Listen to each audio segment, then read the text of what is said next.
President Donald Trump's former personal attorney and self-proclaimed fix-it guy pleaded guilty today to lying to Congress. And tonight, there are new reports on why he may have done it, starting with a 100-story tower Mr. Trump wanted to build in Moscow while he was campaigning for president.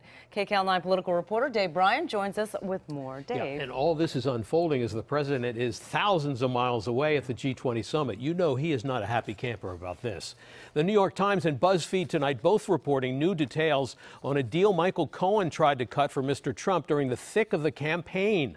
A deal he lied to Congress about, that is, Cohen lied, and a deal that reportedly included the Trump Organization giving Vladimir Putin a $50 million penthouse for free.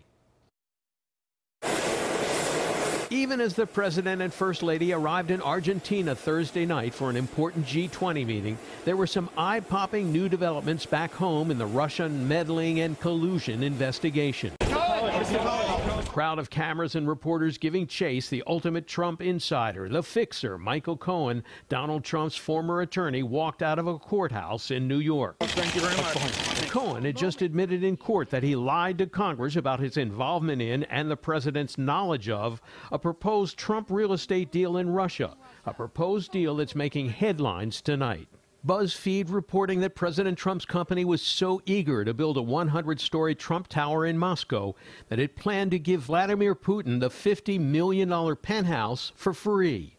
Michael Cohen reportedly had several discussions about the tower while Trump was campaigning, even when it appeared he had the nomination locked up. CNN reports among those working on the Trump deal was Felix Sater, a mob-linked felon who turned FBI informant, who was referred to in Cohen's plea on Thursday. I don't know Putin.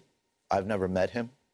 But if this deal was going forward, I certainly would have started working the phones. Felix Sater is one of the most enigmatic figures in the entire Trump-Russia saga.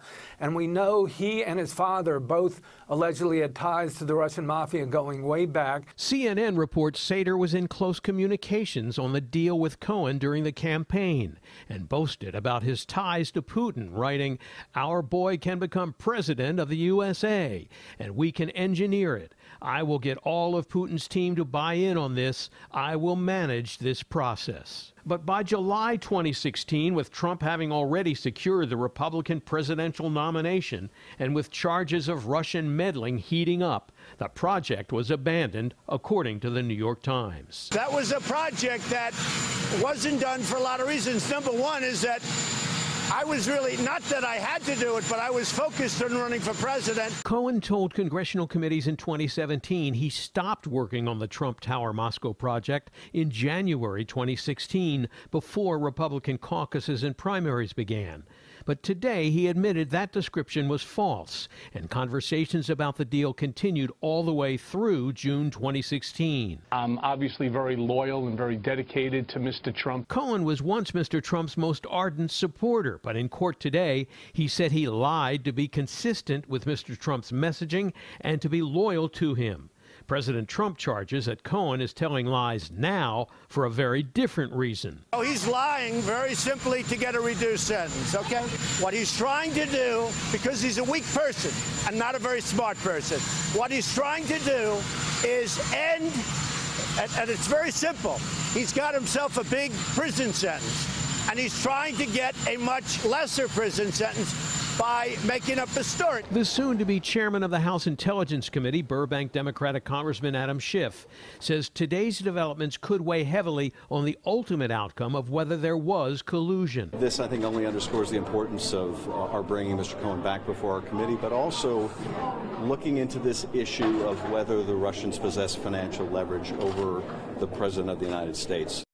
Now, Cohen has already met with investigators 7 times since August, most recently last week. Altogether, more than 70 hours of questioning. Cohen expected to be sentenced next month on these charges today and also some previous charges. He faces years in prison, but he'll continue to cooperate with the special counsel investigators, at least he's expected to, in an effort to get that sentence cut down to as little as maybe even a few months.